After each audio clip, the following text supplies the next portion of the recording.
What's going on YouTube? I'm Andrew Crawford, the HC Legend, yo boy! The GOAT, not the GOAT, but I look like a GOAT, close enough, am I right? I think I'm right, and today on the channel, I will be redoing a video I made like a year ago, over a year ago, because this was like March. Well, no, it is March. This was like February or January 2022. I did not know what would entice or what would happen after I made this video. This is my top 10 WWE tag teams of all time. Now, here's the kicker. If you're expecting LOD on this list, no. I'm sorry. They are a better tag team outside of WWE. They always were. They're not on this list. I just made people mad, but guess what? I don't care. Alright, let's get into the video. Number 10, The Bar.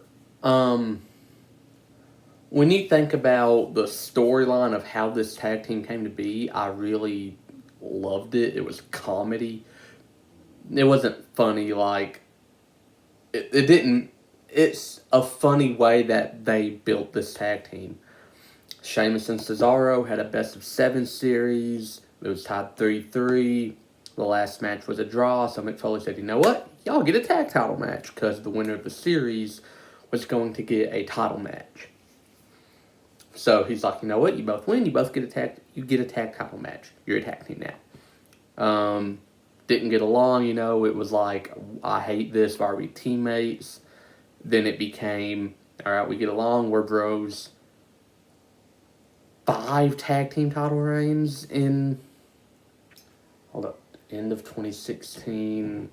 I would say they officially called it quits in early 2019. So 5 tag title reigns in a little bit under 3 years. Fun. And they were, you know, their chemistry was really there, you know. They worked well together. They were funny. They were good heels. They were good faces. They did everything you kind of want your tag teams to do. And so, yeah.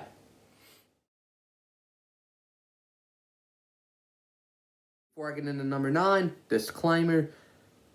This is strictly tag teams. If you think I'm talking about a faction, I will verify that it is just the certain members, the 2 members of a faction that you saw tagged together the most. So DX will be Triple H and Shawn Michaels, because the New Age Outlaws are their own separate thing. And then the Hart Foundation, it's Bret and Jim the Anvil Neidhart, because those are the only 2 I remember truly tag teaming. Anyways, number 9, Demolition. The 3rd longest reigning tag team champions, you'd think they'd be a little bit higher. But in an era where tag team wrestling was mid, with the exception of like 4 to 5 teams, not 4 to 5, maybe 2 to 3, I'm not really, like, I'll give them their respect because they were fun. Like, they were Road Warrior ripoffs, low-key, for WWE. They wore the face paint. They wore the weird attire. You know, a really iconic look. Adjacent. I'll give them their respect. But they are not better than any of the teams I have ranked 8 through 1. They're genuinely not.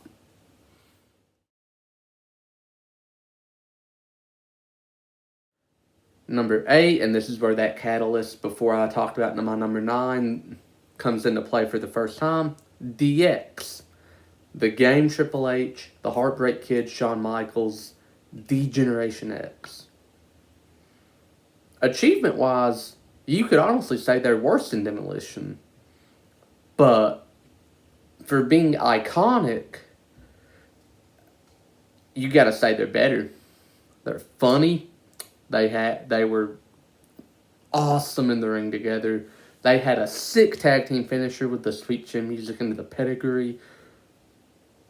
There genuinely was nothing bad about Triple H and Shawn Michaels' version of DX. Whether you get to their later run in '09, their second stint in '06 where they feuded with the McMahons, or even their first stint when it was them in China and they were killing it, DX is iconic. I got in trouble in 5th grade because I did that to a teacher. Fun facts. I got in trouble a lot for doing that, actually. But that's aside from the point.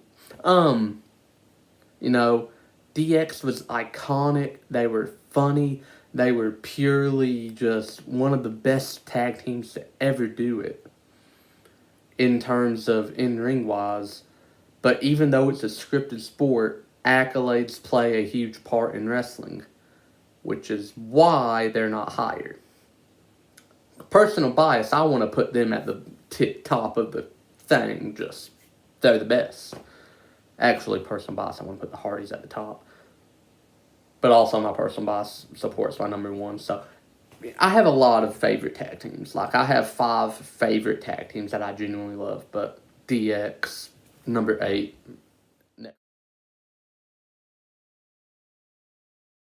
7, the Hart Foundation. Bret the Hitman Hart and his brother Jim the Anvil Neidhart. Honestly, their look is what is iconic about them. Their moveset is also iconic. Their finisher, the Heart Attack. That is legit the name of their finisher. Jim would hold them up, Bret would run. Big clothesline into like a spine buster. It was phenomenal. And the pink and black. Something about them just clicked with the fans, with the younger fan going back to watch them. I'm 23. The Hart Foundation was around in the 80s. It's 2023. You do the math. I wasn't around to watch them. 80s and 90s. But I went back and watched them. I've seeked out their matches. They had the good matches. Plenty of good matches on their repertoire, resume, whatever you want to call it. Plenty of amazing moments. Plenty of achievements. You know, the Hart Foundation deserves to be on this list. But again, my top 6 is... I'm going to say something bold. I genuinely believe this to be the truth. My top 6 tag teams are law. This is the top 6. This is like my LeBron Jordan argument, only it's for 6 tag teams and not 2 NBA players. This is the top 6 tag teams of all time. Whatever order you want to put them in, I don't care, but that is your top 6. That is my argument for LeBron and Jordan. It's LeBron and Jordan, Jordan, LeBron. I don't care about your order. It's those 2. Anyways, let's get into it. 6, DGeneration X proudly brings to you the Road Dogg Jesse James, the Bad Billy Gunn, the New Age Outlaws. 6-time tag team champions of the world. Genuinely, I believe that you could rank these guys as the GOATs because in the Attitude Era, an era with 3 tag teams that I firmly believe to be the 3/4 of the Mount Rushmore of tag team professional wrestling, these guys still stand out. That is amazing. To an extent, I believe they're so iconic because of their intro, where it's, ladies and gentlemen, boys and girls, children of all ages, the DGeneration X proudly brings to you its 6-time WWE Tag Team Champions of the World. And then Road Dogg does his shtick, and then Billy Gunn does the Shawn Michaels. If you're not down with that, we got 2 words for you, because again, they are a branch of DX. But they were still great. Put on bangers. That's all you can ask out of your tag teams. But my top 5, oh boy, it's hard to argue for any of those teams.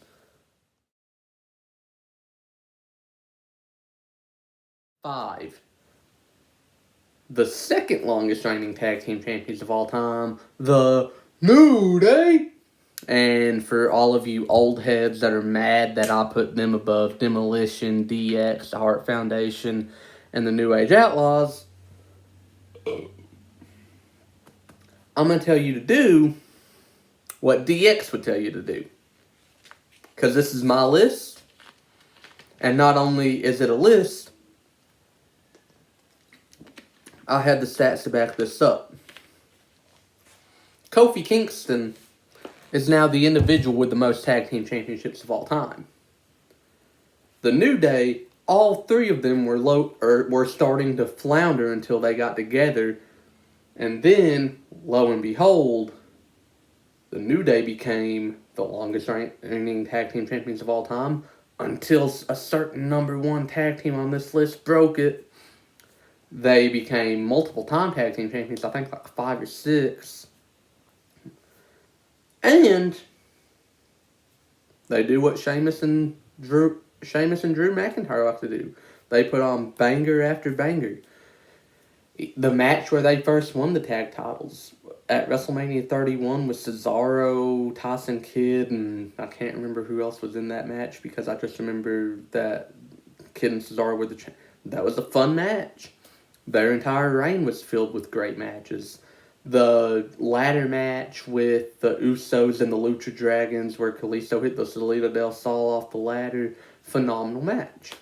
They have the matches, they have the gimmick, they have the longevity. They've been together for 9 years. Or it'll be 9 this summer. And not to mention, again, Kofi and Big E, 2 wrestlers that you never would have pictured as world champions before they were with the New Day, got their due as a part of the New Day. It's easy to put the New Day at the top 5. However, my top 4, this is my Mount Rushmore of tag team wrestling, and they stick till the day I die. I do not think there will be a better tag team than my top 4. Or a better tag team to go on my Mount Rushmore than my top 4.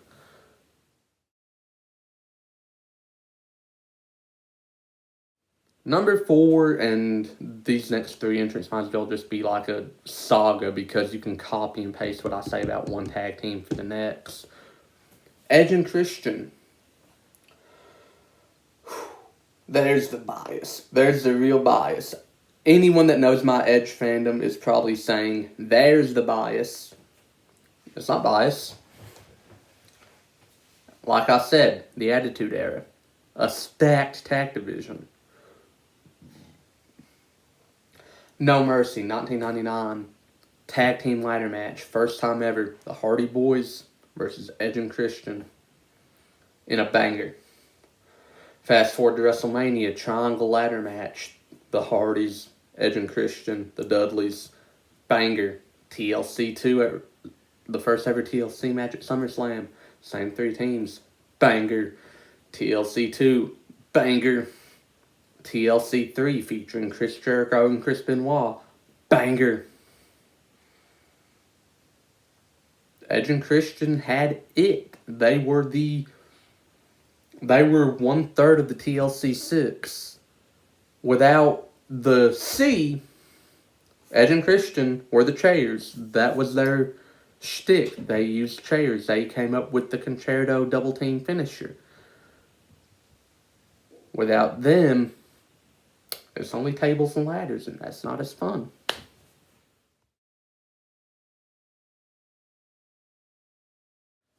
Number 3, the Hardy Boys.